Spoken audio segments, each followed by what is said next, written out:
Hello, lovies. Welcome to another edition of A Little Perspective. This is our season 2, episode 2. We are talking about disability awareness in general, and I'm so excited to have a co-host this year. Samuktha has joined me, and just super excited to see what this year brings, and really amped about today's topic. It is super close to my heart as my son struggles with this, and it has been quite a journey. So, Samuktha, how are you doing today? I am doing quite well, Angela. Thank you. Thank you.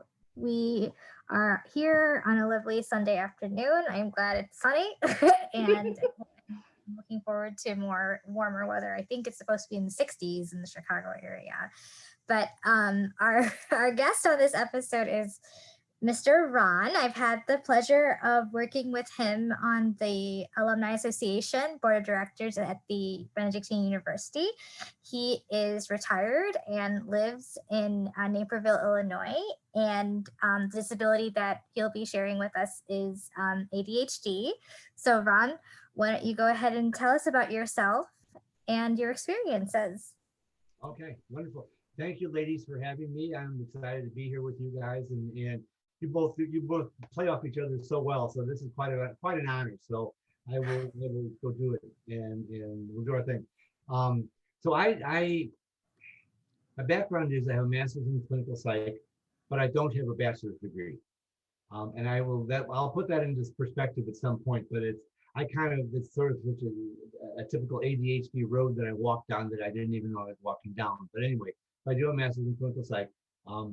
Mostly I focused on youth services during my professional career, but kind of early on, I became a clinical supervisor and then became an executive director. In my first executive director position, I had an agency that had no staff. I had a borrowed office and a borrowed telephone and a borrowed everything. And I was the first executive director for this agency. So they kind of called me the founding executive director, but I really wasn't. It was there as a committee. They incorporated and hired me. So it was a challenge to kind of build that, but it was just kind of what an ADHD person likes. I mean, it was a real challenge, and there was nothing there. So it's like, okay, let me see what we can do.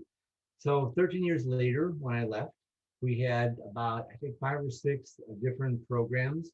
We had 3 offices around Lake and McHenry County, and I think I had a staff of about 26. So it was just like building a small business, and going in that direction. We did some things that other agencies wouldn't do. Again, as we talk more about ADHD, this will become clear. But I'm a risk taker. There's kind of 3 different kinds of ADHD. There's primarily impulsive hyperactive. That's me. Okay. There's primarily inattentive, and then there's combined, which is all 3 put together. So my form of ADHD is really more hyperactive, impulsive, and we do tend to be risk takers. One of the programs that we developed, we were treating victims of sexual abuse, but we realized that the offenders weren't getting treatment anywhere. And they would do maybe a year in jail, 2 years in jail, and then come out. And what we knew was that jail does not make you more sexually well adjusted. So we developed a program to treat child sex abuse sex offenders. Nobody else was doing it. We didn't even know how to do it, really. We wanted to learn. So anyway, it was a long story. We eventually got it going. Our first person that was referred to us, we had 1 offender and we had 2 social workers working with them.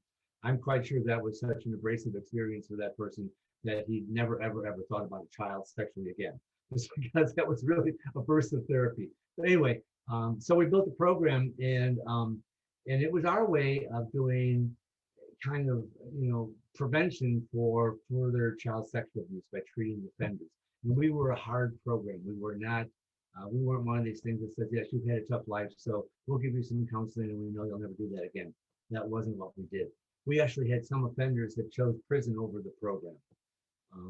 We were a tough program. I won't go into details because you folks don't want to hear about it. But anyway, by the time I left there, we probably had at any given time about 8 to 10 groups of sex offenders we were dealing with. So if we talk about a risk, we had probably 8 to 10 groups of convicted felons, sex abuse felons that we were treating, along with victims and other runaway youth and all that stuff. So it was just my kind of place. So then I left, and I was married at the time, and my wife had a tremendous opportunity for to run a residential treatment program in Seattle. So we talked about it, and I said, well, you know what? And she said, you have to make this decision because this is your baby, and you're going to leave it. I don't want to take the responsibility for it. She was very smart. Yeah. So yeah, no. So anyway, I do long story short, I decided to go ahead and let's take a little adventure here and go out there. So I took a long time to find a job. Looking for CEO jobs with nonprofits was not an easy match right then.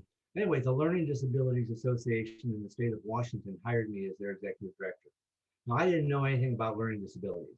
I mean, like I said before, if you said name 2 learning disabilities, and I'll give you the first one, dyslexia, name 1 more, I couldn't have done that back then. I can do it now, but I couldn't do it then.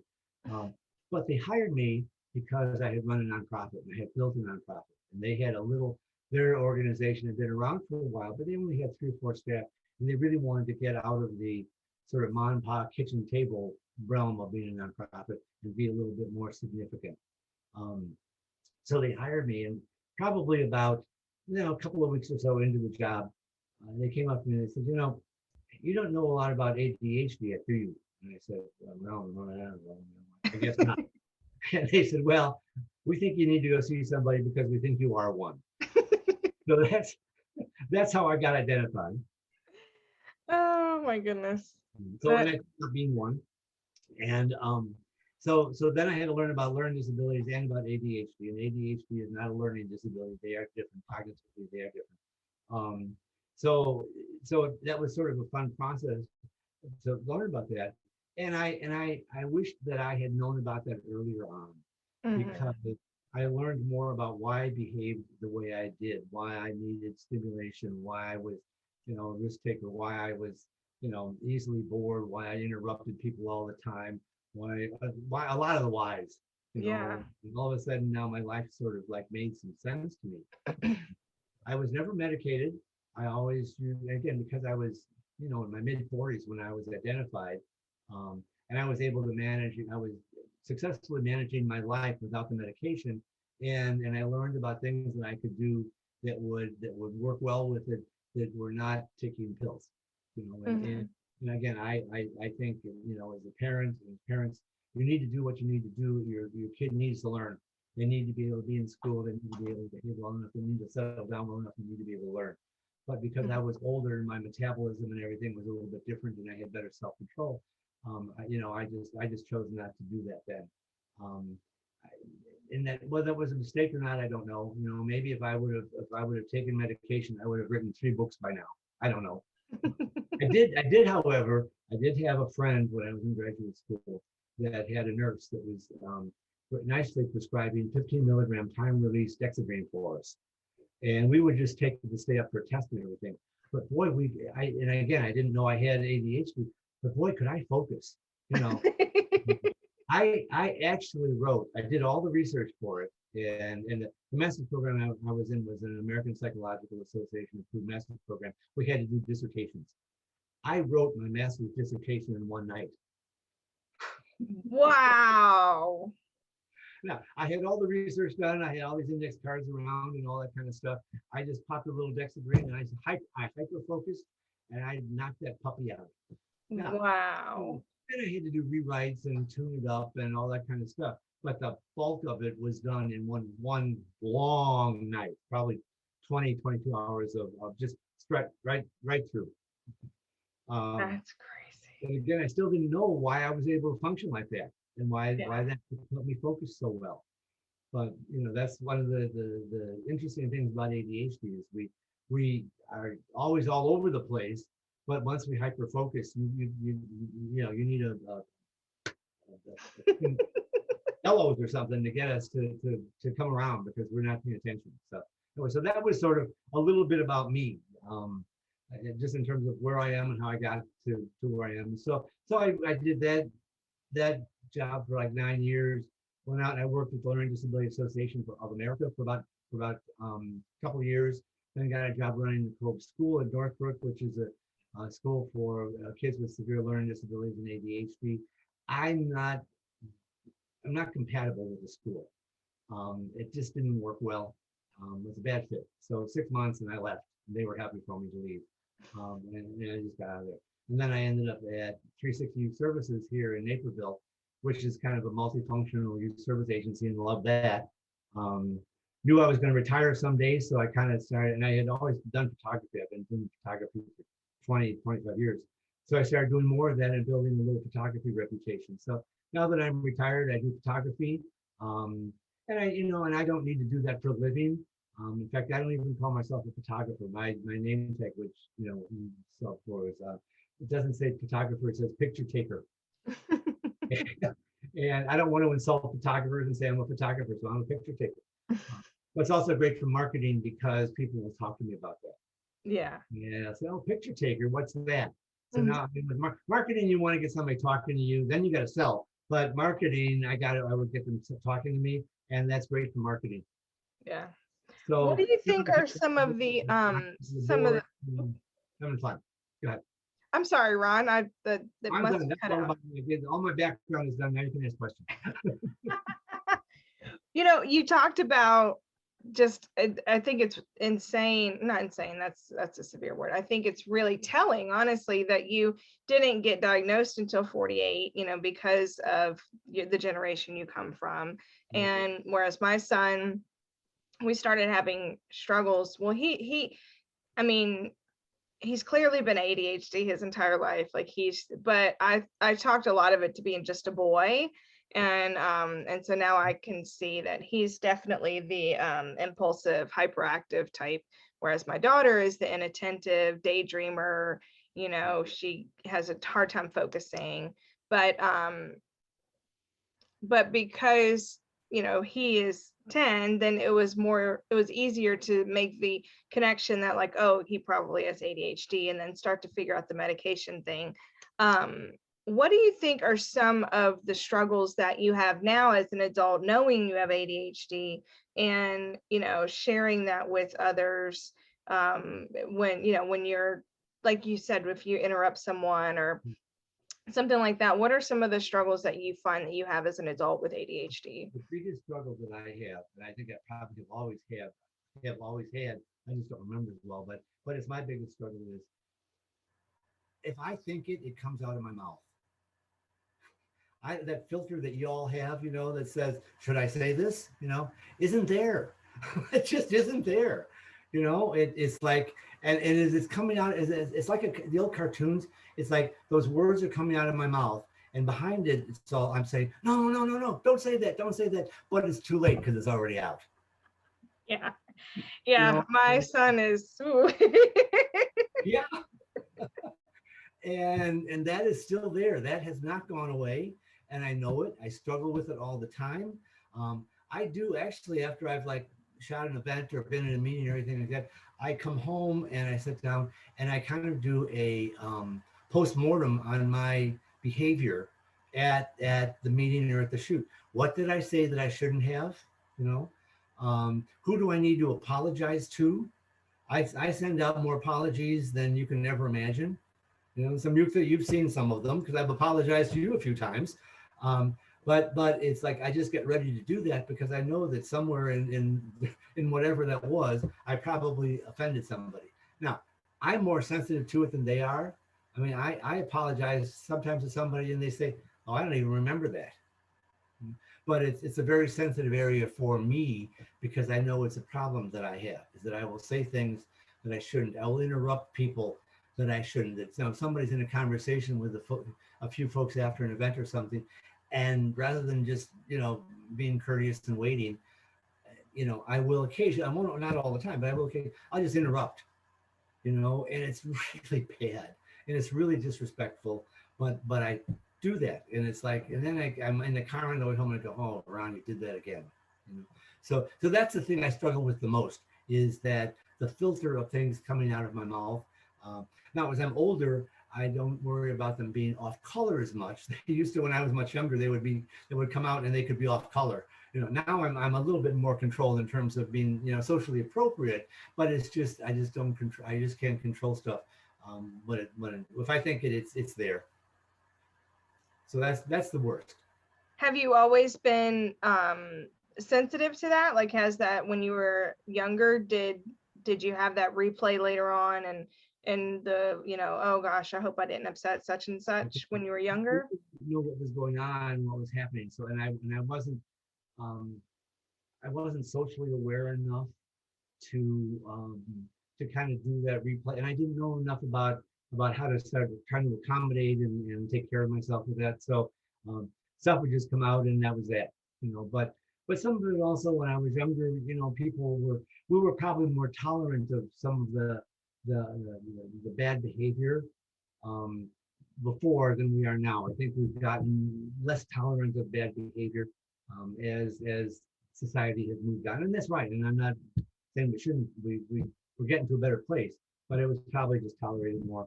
And I probably also found crowds of people to hang around with that were similar to me that didn't care. Yeah, everybody just interrupting everybody all at once. To this day, my closest friends tend to have ADHD. Mm-hmm. It's like I'm sort of reconnected with somebody. One of my really, top 2 or 3 close friends I met when I was working at Learning Disabilities Association of America in Pittsburgh, and we worked together. And there's like a 20-year age difference. I mean, she's 20 years younger than me, but we just got along really well, and we became really, really good friends. So then I moved back here, and we would talk every day and stuff. Never dated because of that 20 years age difference is a little bit much, so we didn't do that. But we were very close and became very good friends. Well, and she's now, she's married and has a child and stuff, and she's moved down to Naples, Florida. And we kind of, she's one of these friends, and we all have them. You cannot talk to for 6 months or 9 months. You get on the phone, and it's like you were talking yesterday, and that's how it is with her. So we're reconnecting a little bit more right now, and it's really cool. And we got to talking about this just last week, and she's, oh yeah, I'm real positive I have it. So we started talking about things that we do when we're talking to each other and what our ADHD is like. She's right there with me. So that's fantastic. We identified and knew that we both kind of had that, but we never talked about it. It just made it closer. Because we again, your brain thinks the same way. My brain is going 3,000 miles an hour. I talk fast, as you guys have already noticed, and everybody listening to this will notice. And I've got the brakes on. I've got both feet on the brake, trying to slow myself down. When I try to slow down and talk, iterate like this, that might be more how other folks might talk, okay, I bore myself to death. My brain is 6 miles away, and I hear myself like talking like in slow motion. But when you guys listen to it, when I try to do that, it probably sounds like more like regular talk, like other people sound. But I just can't slow down that much. So the other thing that bugs me, so the stuff coming out of my mouth. The other one is I do wish I could talk a little bit more slowly, but I can't. And when I get excited, I really get going. Samuktha has heard that. I got excited about stuff. And I don't know if anybody understands a word I said. You're so passionate, just that energy, enthusiasm. It's contagious. And that's part of it. Yep. So those are probably, Angela, the 2 things. If I could control what comes out of my mouth a little bit better and talk a little bit more slowly, those would be 2 things that I would not mind fixing at all. Wow, thanks. Thank you for being so. Thank you, Ron. That was just like. And Samuktha, because you can laugh at some of it, and I appreciate you laughing. You don't have to worry about it because you've seen it. I mean, I'm telling you. Right, I have, but it's such a pleasure. It's always a pleasure. Earlier, I mean, you mentioned like you didn't get diagnosed with ADHD until you were well into your 40s, and that's a lot of your life that you've lived, not knowing and like just going through those experiences. And also I wanted to get your insight about about what you've seen as far as like how disability has been perceived over time from during your childhood and now as an adult, and how society has evolved and like how now the concept and perception of disability has changed. And you even said like many people don't understand how ADHD is a disability. Like they think because it's hidden or because you can't see it that it doesn't, it's not classified as that. So can you talk about that and like what Sure. you've seen and like And I think it's wonderful. I mean, it has over the years actually become a legitimate bona fide, condition. Um, we had for a while, everybody that was having any kind of aberrant behavior would want that title and say, no, that just must be my ADHD. And it's and it's not an excuse for aberrant behavior. It really isn't. Um, but but but it's gotten more diagnostics have gotten much better. I just quickly kind of looked at the prevalence rates, and what they're saying about prevalence rates now, and prevalence rates really have gone up. And I think they probably have gone up, not necessarily because we are now having more people that have ADHD, running around, but I think we've gotten better at identifying it and identifying it as a legitimate condition, you know. Um, but we still misidentify it a lot, and don't look for it in places that we should, and and all that stuff. But so it has gotten identified more. I mean, boys are identified with ADHD about 2 to 3 times more than girls. Okay? And I don't know. Again, I'm not current with all the research, but we used to kind of say that also was because the females tended to have more of the distractibility part.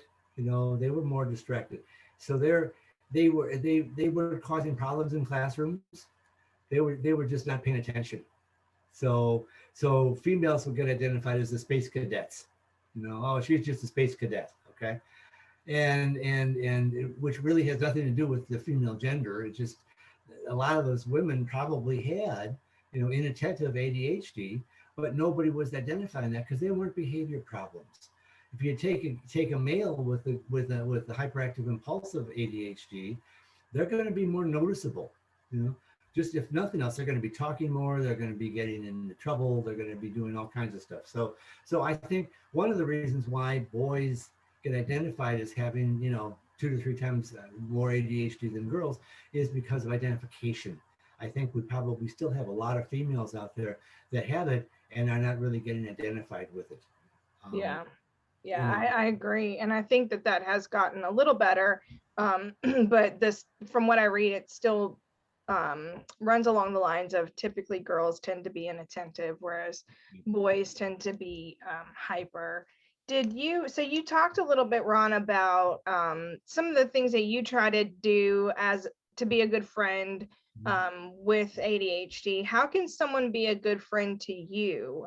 What are some of the things that a friend can do to help you with different kinds of things, whether it's giving you a signal to tell you to, stop talking, or, whatever, different kinds of things like that.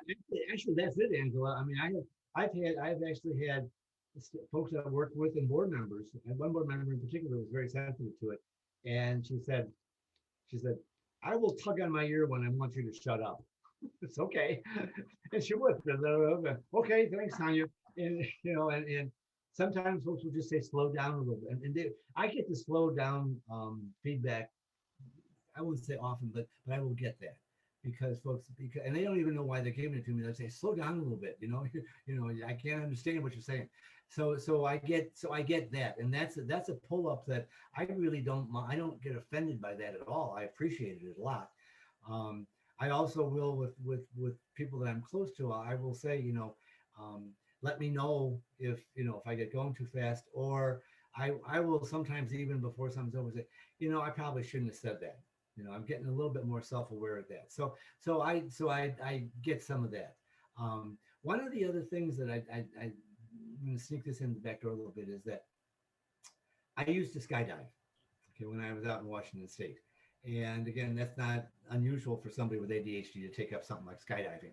Like we did a fundraiser called Leap for Learning, and the fundraiser was skydiving. And we did 5 years of it, and we'd get about 50 people a year, and we would teach them how to skydive. Now I only got I have 20 jumps, and none of them were with somebody, so I was doing this stuff on my own. But what I found, it's always noisy in here. An ADHD brain is never quiet. It's always noisy. It's like you're in a crowd. It's like I've got a whole bunch of radios on. You want to see what it's like. Get 5 or 6, 7 radios around in a room and turn them all on, and have them be on different stations and with different volumes. That's what it's like in here all the time. But after skydiving, I realized I came home, and I sat down and I'm watching television or something. I thought, it's quiet. Oh, wow. And it was quiet in here. So I realized the adrenaline has released enough of the neurochemicals that they quieted down my brain. Now, the adrenaline you get from skydiving is as extreme as you're going to have adrenaline. Not having to die doing something. I mean, that's an extreme adrenaline push. And I would usually do 2 jumps, and I was terrified every time, which you should. You should be scared jumping out of an airplane. So this was a huge dump of adrenaline, which changed my brain chemistry for a while and made it quiet. Wow. Then what I've done is I've extrapolated that a little bit and thought, okay, so what else stimulates adrenaline in a child, for example? Okay. Does arguing with a parent stimulate adrenaline in your son? Probably it does. Okay. It upsets mom and dad, but it stimulates adrenaline in your son. Yeah. And he's upset by the argument, but then he goes upstairs to go to bed and his brain's more quiet. Yeah. But he doesn't know he just self-medicated. Mom and dad sit around and go, oh my God, what are we going to do? Every time we try to put him to bed, he argues with, or take a bath or do any of that kind of stuff. Yes. Okay. Do the homework, right? If I argue with you as my mother before I have to do my homework, all right? Blah, blah, blah, blah, blah, blah, blah, blah, blah, blah, blah, blah, blah. Okay. My brain will work better when I'm doing my homework. Oh, wow. I've without knowing it, okay, I have done something that's going to make my brain work better. I'll give you an example. So I'm going down to a conference at the Learning Disability Association of Indiana in Indianapolis, and I'm driving here from Chicago, and I'm the luncheon speaker, but the morning keynoter and afternoon keynoter, same man, Dr. Edward Hollowell, and he wrote Answer to Distraction, Driven to Distraction, all big ADHD guy, okay, Harvard Med and all that stuff, right? And I know him, I'm in one of his books for a little bit, and so I had asked them, I said, can I introduce him for like his afternoon keynote session? And they said, sure, yeah, go ahead. Because I don't like bio introductions. I hate bio. And I said, because I know him, I can introduce him. We've sat together talking with the people that run the criminal justice system in Bermuda. I can talk about this guy. It's okay. So I'm driving down. It's a beautiful sunny day. I'm on I-65. Nothing, no stress, nothing. I can't think of anything to say. Because I thought, I'll think about it. I mean, I can think of what to say, but it all sounds like his bio. None of it is what I wanted it to be. Right? So I get closer to Indianapolis. Now I've got to change roads. I've got to get on another interstate for a little while, and I'm going to have to get off of that and get off, exit for the hotel. This was back before you had cell phones with all the nav stuff on them and cars with all the nav stuff. So I've got all my MapQuest directions laying on the seat, right? And it's early rush hour. So I'm reading directions. I'm driving in early rush hour. I've got to make some turns and everything else. That's when I thought of it. And I thought, oh, I know what I'm going to say. And it just came right into my brain because my brain was stressed. Yeah. Using adrenaline through the stress, it worked better. And I thought of what I wanted to say. And I did a fun introduction. But I needed that. Mm-hmm. One of the accommodations is they always say, give us false deadlines. Never worked for me because I knew they were false. Yeah. I don't care. Yeah. Or the trick, I'm a life coach. And so the trick of like rewarding yourself, but with someone with ADHD, with low impulse control, if you have like oh, I'm going to buy myself this purse whenever I, lose 10 pounds or whatever, then eventually I'm just going to buy the damn purse because I get to control that. I'm not going to wait. I'm just going to get it, and because then I've got to have to figure out how to pay for it. And that's what I want to do. I want to have that challenge of trying to figure out how to pay for it. Yeah. I really care about that stress. I create stress for myself because I thrive on it. I need it. I don't know I need it and I don't like it, but my brain needs it.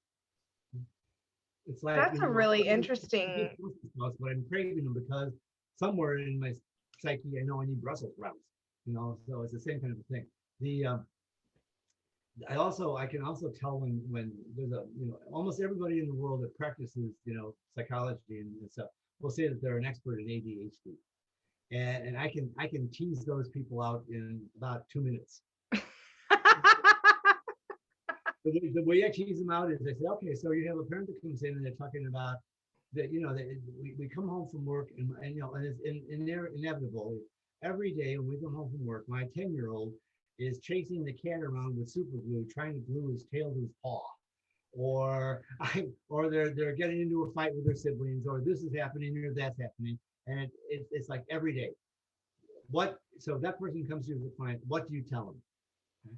And they said, well, you would tell them to time out and all that kind of stuff. And as soon as they say time them out, I know they don't know what they're talking about. No. You take them outside and run them around the house 5 or 6 times. Okay, get them jumping up and down on the trampoline.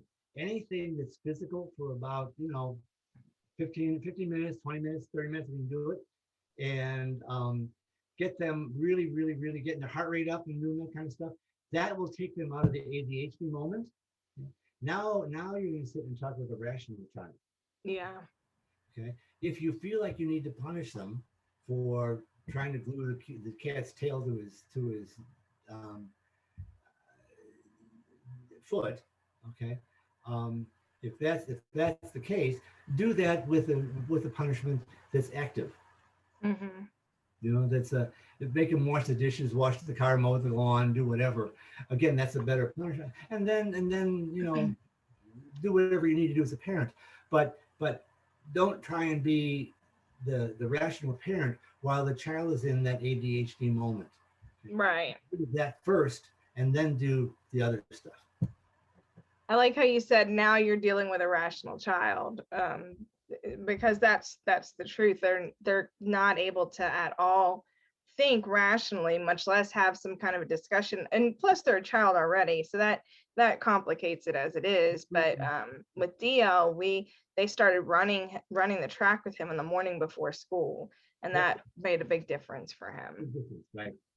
Yeah, some schools do that. I know here at Naperville Central, I think they had a coach that started doing that, and they did kind of an experiment with kids with both learning disabilities and ADHD, and they found that it made a huge difference when they got out and they exercised first. I exercise now I do it. I don't have to worry about going back to work, but I do it in the morning. But I even when I was working, I would be up at 5 o'clock and I would do an hour and a half or 2 hours of exercise before I went into work. And that's my medication is exercise. Yeah, it makes a big difference. And it was actually a big topic when all the shutdowns happened and everything too, is the balance of physical wellness with the gym and stuff, of the mental wellness and all that. So I love that there's so much more going into the how and the why. That way you can create these workarounds to be able to find ways to avoid medication if possible. I'm certainly not anti-medicine. My daughter takes it. But of course, if we can find other ways. And one of the things that I see in myself is I've never been diagnosed, and I'm 39 now. So, but I see some workarounds that I've created within myself, where such as if I'm doing something that doesn't take all of my concentration, like writing something or, working on a project or planning, if it's not taking like all of my concentration, then I have to have music on. Otherwise, I can't focus at all. So that's been a big thing that helps me a lot. But yeah. I have to do that. It doesn't, even if I need to really, really concentrate, I have to have music on. I have it on Yeah. C3. It's like white noise. You know, I could never read outside. I always wanted people to say, "Oh, I love to go out and sit under a tree and read a book." I couldn't do that. You know why? It was too noisy Mm-hmm. because I heard leaves falling. You Mm-hmm. know? I mean, it was like it was just library. Same thing. I had people turning pages in books. Um, just too noisy for me. I needed that white noise of music in the background that would filter out all the distractions, and then I could focus. So you're very smart in terms of doing that. The other thing is, and I'm going to say this, a lot of times, folks that are very bright, okay, also look like they have ADHD because a lot of the behavior of folks that are gifted looks like I do. I'm not gifted by any chance, but my behavior looks like I could be, because they get bored. They get bored easily. They require high levels of stimulation. Many times they do really badly in school because they're bored with the subject and they just don't even want. They don't care about it. It's like, when I decide I care about this, I'll start learning it. But so that's also one thing that makes the diagnosis a little bit more difficult sometimes because the really bright folks look like we do. But I, my way of trying to tease that out was, because I've met folks like that doing presentations and stuff, and I say, so do you do anything that's risky? God, I would never do that. Okay, now I know. You're just smart. we got it figured out now. Thank you. Thank you, Ron. I just Have fun with yeah, it. lots of stuff going on here. That is so funny. Yeah. I've just talking with you and even like with Angela, I've like learned so much, like myself, just like about ADHD and just like the different levels and like the different, like there's just so much there's just so much out there that like many of us don't know, and I'm just really happy that you're able to share with us openly and honestly, and so I'm excited for the viewers to hear your story. So before we close out, I wanted to I thought I could ask more about your photography, and like, because you mentioned that it's like your favorite hobby, and like I've even seen your work. I've been a part of like watching you getting down and dirty with the photography, and I wanted to find out, can you talk more about like how you got involved in it and your activity photography work? Sure. I think I've always been very visual. So that's just been one of my areas that I like. I'm a visual person. I in terms of learning styles, I'm a visual print learner. If I don't see it in print, I can't learn. If you want to tell me about something, if you want me to remember it, I have to see it printed in front of me, and then I can kind of photograph it. So I'm just very visual. And I think it was probably a way of early on when I first started doing it. Remember, this all back then was 35 millimeters, so it wasn't like you got immediate feedback by looking at it digitally. I realized that in high school I was in an engineering curriculum. I mean, it was like an honors engineering thing, and I had to test into that. So I was in engineering in high school. My first year of college, I was in engineering. So I tended to be very left brain. I actually even had statistics waived in graduate school because I had done statistical so much as an undergrad. Anyway, but I realized that for a really enhanced full functioning brain, you needed to use both sides. I needed to have that more creative, artistic, kind of more right brainy sort of stuff also kind of working with me. So I thought, well, I always liked photography. That would be really good, and it'll be good brain development for me. And the first thing about it was, because this was back with 35 millimeter film, you really needed to learn all the math stuff with f-stops and film speeds and apertures and all that stuff. So I had a ton of left brain stuff to learn, so that was fun. I could do that, okay? But my pictures were like, just boring, just terrible boring. But my wife was creative. So we would go out for a walk in the woods, and she'd say, well, you see that tree over there, and that will take it this way. She could visually see what I should take. Now, she didn't know how to use a camera, but she knew what the scene looked like. So then I would try and take it that way. I did a lot of work initially with chromes, with slides, because they were, back then, when you sent your film into the lab, they would tend to both exposure correct and color correct what anything came to them on film. But if you sent them chrome slides, they didn't correct them. And I thought, I'm trying to learn photography. I don't want this to be corrected by the lab. I want to see where I'm messing up. So I would shoot chromes, and then I'd go to, I had a photo store that I knew the folks, and they knew I was learning. So I'd do a shoot, and I would come in and I'd get the slides back. We'd put them out on a light box, and then they would help me critique what they were looking at. So it took a lot of coaching for me to learn how to look at a scene and see it photographically and what I could do with it and how I should be shooting something. So that's kind of how I learned it. And then, as I do more and more of it now, hopefully I get better all the time. Because every time when I'm looking at pictures, I do the same thing I do with anything I do. I critique myself when I look at my pictures and I do my post work with them. How could I have shot that differently? What did I shoot badly with this? Oh, that's a little blurry, and it wasn't because the camera didn't focus on it, but I didn't have an ISO up high enough to be able to catch that. I forgot to change the shutter speed when I was using a flash and I was doing action. I would always, I'm telling myself that all the time to keep learning. So that's how I'm learning more of it. I think, and really events are what I specialize in, and what I get more and more requests for. And I think for me, it's a great combination because you guys know from just even time, I talk a lot, and I don't have trouble working in a room. I mean, I can go into a room with 500 strangers, and I can go from table to table and talk to all of them, and I'm not shy about that at all. I just go do it. So some of that is just my engagement as I was a clinician, I was a therapist. So some of that's my engagement, but also I've learned that some of the stuff I wrote on photography, they say about like wedding photography and stuff. You're part of the picture. Your engagement with the folks that you're taking a picture of makes you part of the picture. If I can get people laughing and relaxing, as I'm taking a picture, their smiles are going to be a lot better, and I'm going to have a much better picture. I'll give you a quick example. This is last Monday in Naperville. So there's just crowds of people listening to bands and stuff and everything. I'm walking around and taking pictures and stuff.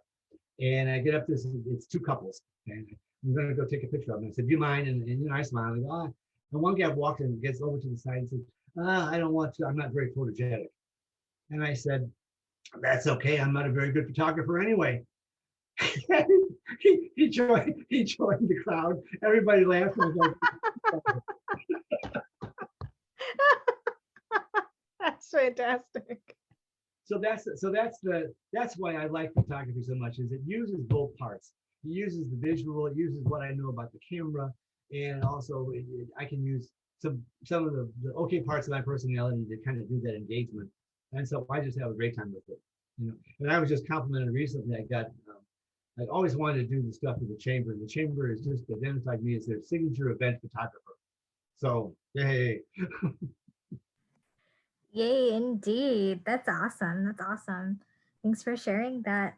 So I guess looks like we're running out of time, but as to officially, close it out, Ron, is there anything that you would like to share with our viewers? Any final thoughts, message that people should know? The absolute only final thought is, and again, this the same psychiatrist, Ned Howell, and I asked him once at a conference, and I said, so Ned, if you could get rid of your ADHD, would you get rid of it or would you keep it? And because he has ADHD also, and he said, oh, I would keep it. And he said, how about you? And I said, I would keep it, but I would want to know about it earlier on. But I wouldn't trade it. If you said, tomorrow I can magically make it go away, I would not want you to do that. One, because it's part of my personality, but my creativity, my risk taking, just me, and I like that. It has hurt me, times going through life. Of course it has. But I would say all in all, it's helped me more than it's hurt me. I have a great track record in terms of my employment.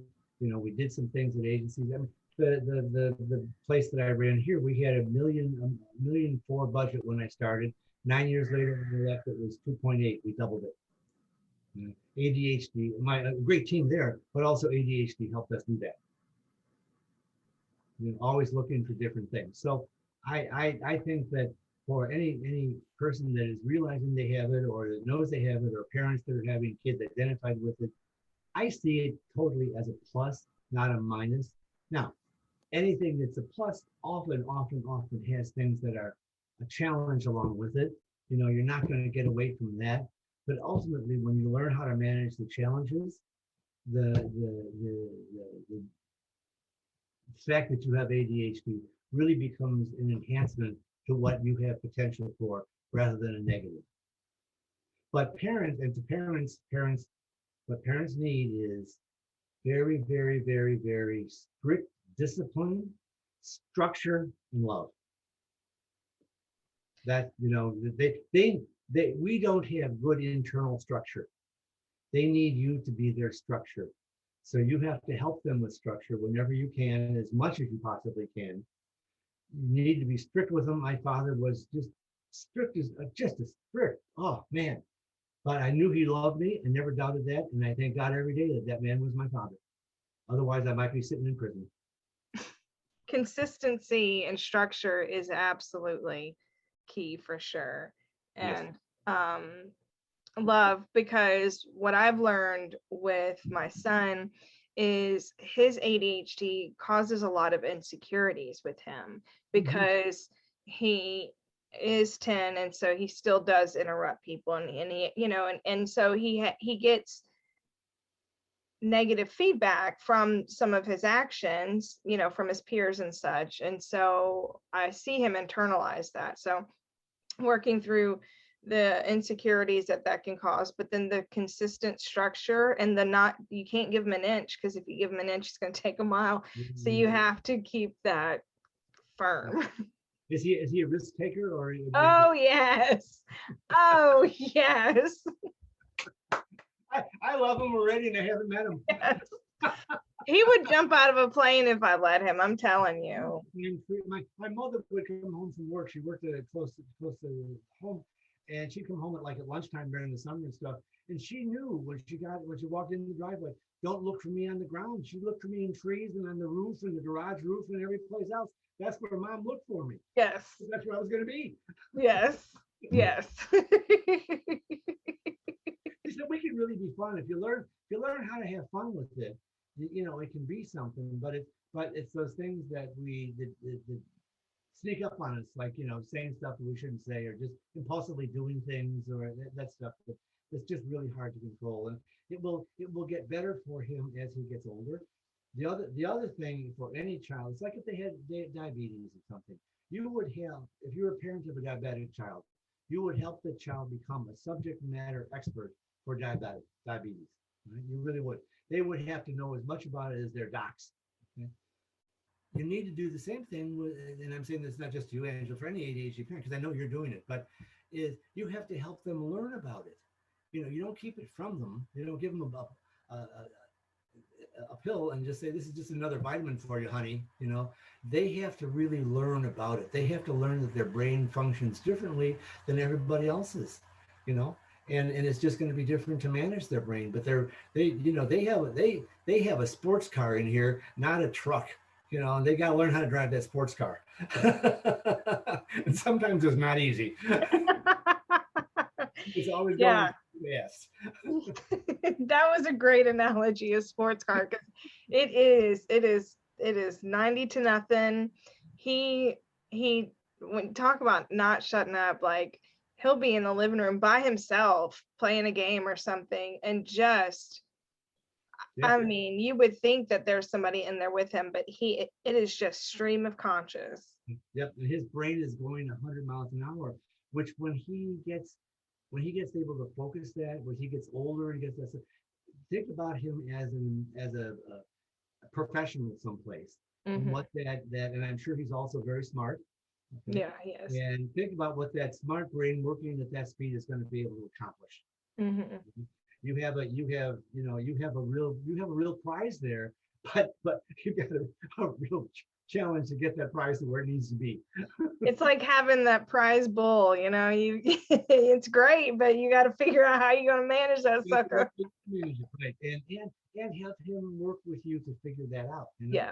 He could write himself with a little felt-tip pen. He could write himself a daily note on one of his fingers that said whatever he's working on for that day, like, you know, shut up or be quiet or don't do this, don't poke your neighbor. He could write that on his hand every day and look at it through the day and say, okay, I got to do that. And it gives him, he needs to learn how to establish his own self-control and do things that will help him control himself. Not just doing what mom says or dad says, but some things that he can, because he'll be creative in coming up with things that he can do to help him control himself. Yeah. Luckily, we've had a lot of luck with the school systems, but you know, some people don't. Some people don't have a good connection with the public school system or administration that's willing to really think outside of the box and try to empower the kids, because those, and especially with hyperactive kids, they have to feel empowered, because if you don't empower them, then they feel a loss of control, and they already have so much going on that control is really what they desire. One of the colleagues that said that the greatest accommodation he ever had is Mrs. So-and-so that was in the 5th grade or whatever. He said, she gave me 2 desks. I had one desk over on, you know, this side of the room, and my other desk was on the other side of the room. Nobody was sitting in the other desk. And she told me, whenever you feel like you need to move, just move. Don't say anything about it. Don't raise your hand. Just go and move. He said, so when I would get fidgety in one desk and I, you know, couldn't do anymore, so I would get up and I'd walk over behind the class and get in the other desk and I'd be fine. He said it was the best accommodation she could have ever done. It didn't cost the school anything. It didn't disturb the class, and it gave him control. When he needed it, not when somebody else said you needed it. We don't like to be told what to do. Yeah, I mean, humans don't like to be told what to do anyway, but then you add a different neurodivergent situation, and it's extra for sure. Yeah, right. Well, we could talk all day, Ron. I know, this is fun. I'm sorry for running over time. I really am. No, don't apologize. This is good. This is really great. Yeah. All right. Wow, this is awesome. Thank you again so much for, joining us and just really enlightening us about, ADHD, about, this disability, and how I really hope this is an eye opener for many people. And like, also like Angela, like, thank you for sharing about your son and like how that relates, and what his experiences are. And one final thing, Ron, anything just to like cap it off with just a sprinkle of humor, even though this has been so much fun. Like, it's been, really funny just like hearing you talk. Is there anything ridiculous that you've experienced, or anything as far as like any misconceptions, any people have, had towards you living with ADHD? Nothing's popping up right away. I'm trying to think. Nah, I'm sure there are. I mean, people even believing that something is going on that's different is really big, because it doesn't show. Yeah. It just doesn't. I don't look different than anybody else does. And I really, really appreciate you ladies having me on. This has been fun, and I appreciate that as you're going through a series of podcasts on different disabilities, that you're putting ADHD in there, and you're putting hidden disabilities in there as well, because this is a fairly high prevalence rate disability. I mean, in total, about, if you look at lifetime, evaluation, a lifetime history, about 8% of the population has had or has ADHD. That's a pretty high prevalence rate.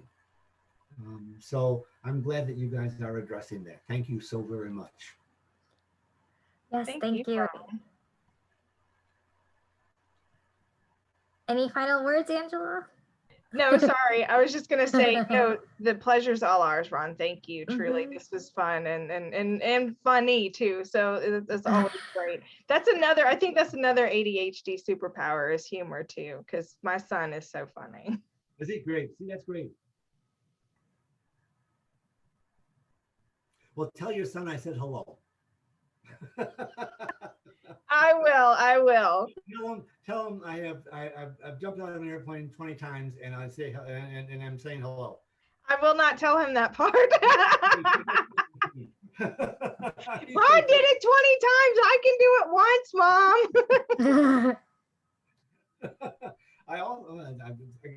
I can keep going on with those kind of stories. I got them all day. All right. Well, thank you everyone for tuning in to and watching A Little Perspective. We hope you enjoyed this episode, and we definitely stay tuned for the next one. Thanks again. Thank you all. Have a good night, a day, or a time, or whatever it is. It's fun. Yeah, I'm going to watch the Bears lose to Green Bay tonight. So